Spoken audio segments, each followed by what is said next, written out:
बोलिए प्रेम से श्री सद्गुरु महाराज की जय। श्री सद्गुरु महाराज की जय। श्री सद्गुरु महाराज की जय। अखंड मंडलाकारं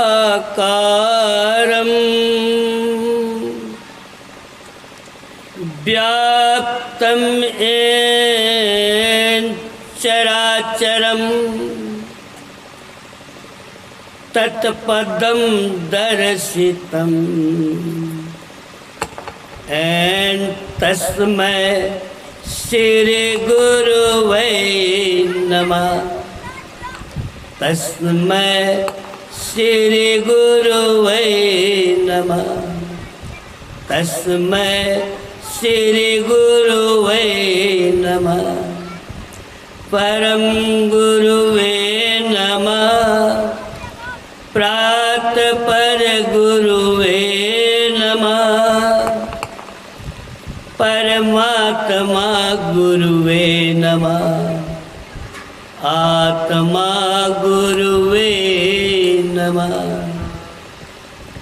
नमामि अमित ज्ञान रूप कृपाला अगम बोधदाता सुबुद्धि निधि विशाला क्षमाशील अतिधीर गंभीर ज्ञानम धर्म किल दृढ़ समितिर ध्यानम जगत त्राणकारी अधारी उदार भगत प्राण रूप दया गुण अपार। नमो सतगुरु ज्ञान दाता सुस्वामी नमामि नमामि नमामि नमामि। अव्यक्त रूप में परमाराध्य संत सद्गुरु महाराज जी के चरण कमलों में कोटि सा नमन। व्यक्त रूप में साधक गण मंचासीन संत महात्मागण आदरणीय माताओं एवं भक्तिमती बानों। आज का जो विषय है सत्संग और संत की महिमा। संत हम कहते किसको है? शांति स्थिरता व निश्चलता को कहते हैं। अशांति को जो प्राप्त कर लेते हैं संत कहलाते हैं। ये संत की परिभाषा है। संत को पहचानना बहुत कठिन है। संत कैसे रहते हैं, उनमें क्या गुण है, यह बताना असंभव है। हमारे गुरु महाराज महान संत थे। Maharshi Mehi was born 28 April 1885 in a small village of Khoksi Shyam. Maharshi Mehi Paramhans जी महाराज का जन्म 28 अप्रैल 1885 ईस्वी खोक्सी श्याम नाना के यहाँ इनका जन्म हुआ था। पितृगृह सिकलीगढ़ दर्रा है।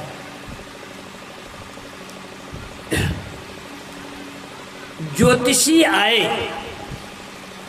इनके पिताजी का नाम बबूजन लाल दास जी था। ज्योतिषी ने बतलाया कि ये कोई बहुत बड़े राजा बन सकते हैं या कोई महान संत ही बन जाएंगे, लेकिन ये गृह त्यागी हुए। 10वां क्लास में परीक्षा दे ही रहे थे तो गुरु महाराज कहते मैं गो आउटसाइड, क्या मैं बाहर जा सकता हूँ? यस यू मे गो, अब जा सकते। गए और वे चले ही गए। संत की खोज में निकल गए। दुर्गा जी ने 3 दिन इनको अपने यहाँ रखा था और इनके पिताजी को खबर दिए, लेकिन पिताजी इतने अस्वस्थ हो गए कि नहीं पहुंच पाए। लास्ट में दुर्गा जी ने इनको छोड़ छोड़ते छोड़ते ये चले गए मुरादाबाद। बहुत समय लगा मुरादाबाद जाने में, और बाबा देवी साहब के चरणों में ये निवेदित हो गए, प्रणाम किए। बाबा देवी साहब इनको देखते ही चकित हो गए, इतना छोटा बालक इस साधु बनने के लिए आया है। वे समझाए कि जाओ अपने पिताजी के पास, वहीं रहना, पढ़ना लिखना और गृहस्थी का काम भी करना।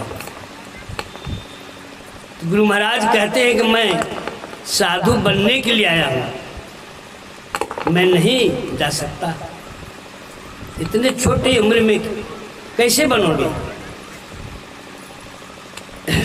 तुलसी सिस्टम से कि कौन सिस्टम से बनोगे? तुम भीख मांग के खाऊंगा और संत मत का प्रचार करूंगा। तो लाला हमको सिखलाने के लिए आए हो, मुझे मत सिखलाओ। भीख मांगना संत मत नहीं बतलाता है। भूखे मर जाएगा लेकिन द्वार द्वार पर भीख मांगने के लिए नहीं जाएगा। मेरा यही संत मत का सिद्धांत है। जाओ पिताजी से 2.25 बीघा जमीन मांगो और खेती करो, बांस और केले की खेती करो, लो 80 रुपये, लेकिन जब हो जाए तो वापस कर देना। गुरु महाराज कहते हैं कि यदि इसी बीच में मेरी घंटी बोल जाएगी तब क्या करेंगे? अरे अभी तुम्हारी घंटी बोलेगी, 100 वर्ष तक जिंदा रहो, जाओ खेती करो। गुरु महाराज की आज्ञा पालन करके वे चले गए, खेती भी किए और भंगा में स्कूल में बच्चे को पढ़ाते भी थे, ट्यूशन। कुछ बच्चे से पैसे भी नहीं लेते थे। इस तरह से गुरु महाराज जीविकोपार्जन किए। पैदल चल करके, बैलगाड़ी पर चढ़ करके, अपना चावल आटा ले करके संत मत का प्रचार करने के लिए जाते थे। आज उन्हीं का कठिन तपस्या है, कठिन परिश्रम है, जो कि आज संत मत में हम लोग आराम से सत्संग कर रहे हैं और उन्हीं का कमाई हम लोग खा रहे हैं। आज गुरु महाराज यदि नहीं अवतार लेते तो संत मत का नामो निशान नहीं रहता। आज उन्हीं का कृपा है।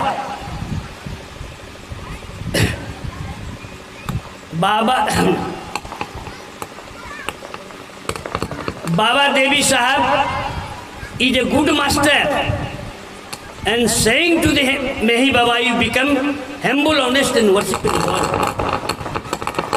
बाबा देवी साहब उनके प्रधानाध्यापक थे और सलाह दे रहे हैं कि जब तक नम्र नहीं बनोगे, ध्यान भजन नहीं करोगे, तब तक संत मत के तुम योग्य नहीं बन सकते हो।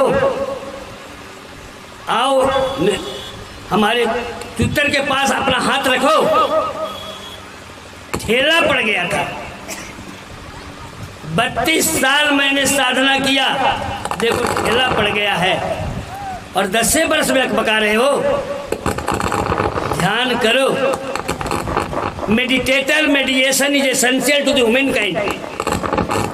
जब तक आप ध्यान नहीं करेंगे तब तक कुछ होने वाला नहीं है। ये तो बाहरी सत्संग है, आप लोगों को समझाने के लिए बताया जाता है कि सत्संग नित और ध्यान नित रहिए करत सालंग नो। अब बेविचार चोरी नशा हिंसा झूठ तजना चाहिए। ये गुरु महाराज का सिद्धांत है। पंच पाप को त्याग कीजिए।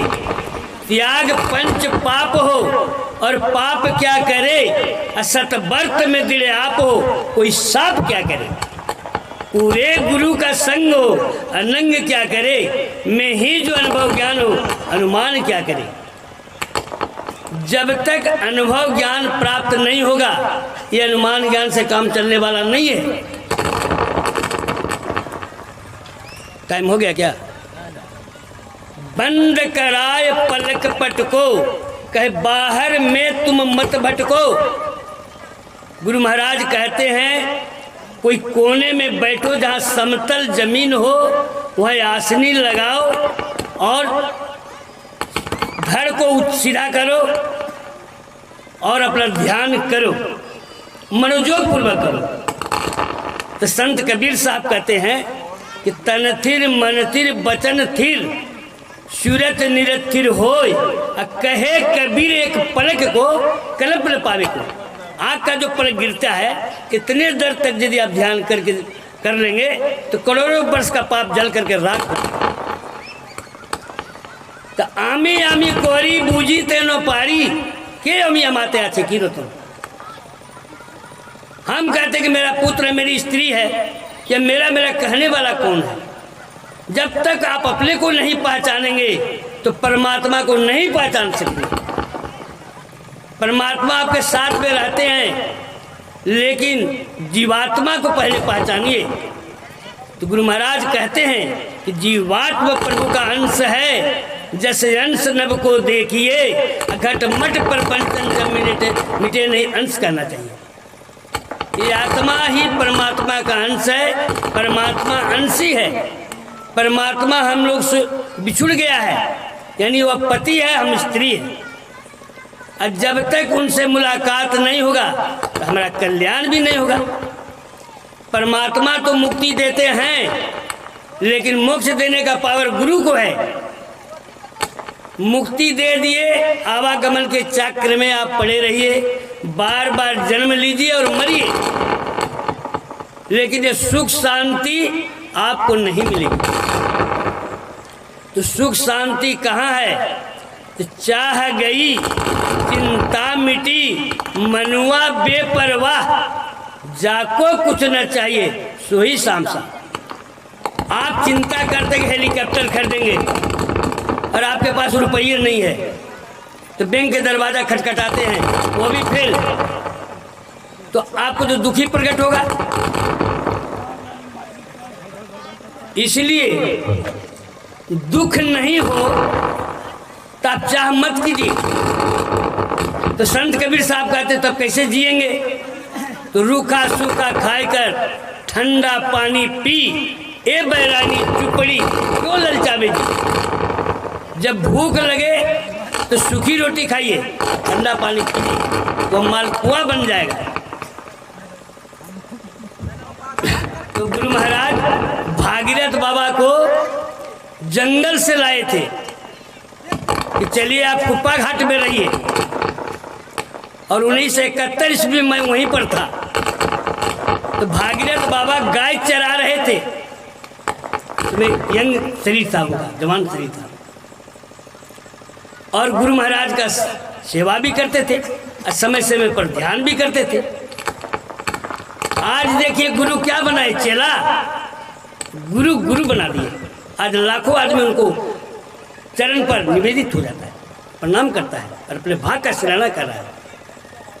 इसलिए गुरु जो होते हैं चेला नहीं बनाते हैं, गुरु गुरु ही बनाते हैं। खलील साहब जाति के महमडन थे, अब गुरु महाराज के आश्रम में आते थे और उनसे दीक्षा लेकर के ध्यान भजन करने लगे। तो महमडन लोग कहा क्या हमारा स्कूल नहीं है जो जाते हो संत मत के स्कूल में पढ़ने के लिए? तो कहेगा कहीं से भी हम ज्ञान प्राप्त कर सकते हैं। तेतारपुर जाने लगे तो वहाँ सब महमडन लोग अपने में मीटिंग किया कि इनको आज सफाई उड़ा देना है, क्योंकि ये तो हिंदू में जाते हैं और संत मत में गए हैं, इसलिए इनको उड़ा ही देना है। तलवार बरछा लेकर के गए। तो खलील साहब आंख बंद करके ध्यान किए और गुरु महाराज को पुकारे, अपने आप ही आ गया पिस्तौल लेकर के, राइफल लेकर के, और सब मियाँ लोग भाग गया। आज गुरु में शक्ति नहीं है तो सत्संग हो रहा है कैसे? सब धरती कागज करो, लेखनी सब बन रहा है, और 7 समुद्र को मसी करो, गुरु गुण लिखा न जाए। गुरु में कितना गुण है ये लिखने बद रही है। समस्त धरती को कागज बना लीजिए, 7 समुद्र के जल को स्याही बना लीजिए और जंगल और पहाड़ के लकड़ियों को कलम बना लीजिए, फिर भी गुरु में कितना गुण है ये लिखने बद रही है। भगवान राम भी गुरु किए, भगवान कृष्ण भी गुरु किए, भगवान शंकर भी गुरु किए। भगवान राम के गुरु वशिष्ठ जी महाराज और विश्वामित्र हुए, और भगवान कृष्ण के गुरु संदीपन मुनि गर्गा जी महाराज हुए, और भगवान शंकर के गुरु अंगिरा ऋषि हुए। भगवान भी गुरु करते हैं तो हम लोग को करना चाहिए कि नहीं? बिनु गुरु भव निधि तरई न कोई, जो बिरंच शंकर समोई। जरा समय बताइएगा, समय हमको बताइएगा, हम समय पर ध्यान नहीं दिए। हो गया है? अच्छा 2 शब्द और बोलेंगे। निहारो यारो गुरु मूर्ति की ओर, गुरु मूर्ति सुरति बिच निरखो, तब उर होत इंजोर। हम मानस जाप यदि ठीक करेंगे, इसके बाद यदि हम मानस जाप में निपुण हो गए तो गुरु के रूप का ध्यान करेंगे। इसके बाद दृष्टि जो करें, दृष्टि दो का मतलब है दोनों दृष्टिधार को सुषुम्ना के 10वां द्वार में मिलावे, तब क्या होगा? ब्रह्म ज्योति का उदय हो जाएगा। वही ब्रह्म ज्योति जो है आत्मा कहते हैं, वह सिमनेत्र कहते हैं, तिल द्वार कहते हैं। उसको प्राप्त कर लेने के बाद आपका मनुष्य जीवन सार्थक हो जाएगा और मनुष्य जीवन पाएंगे। सुकिरत कर ले नाम सुमिर ले, को जाने कल की जगत में खबर नहीं पड़ती। इन्हीं शब्दों के साथ मैं अपने वाणी में विराम ले रहा हूँ। बोलिए प्रेम से श्री सद्गुरु महाराज की जय।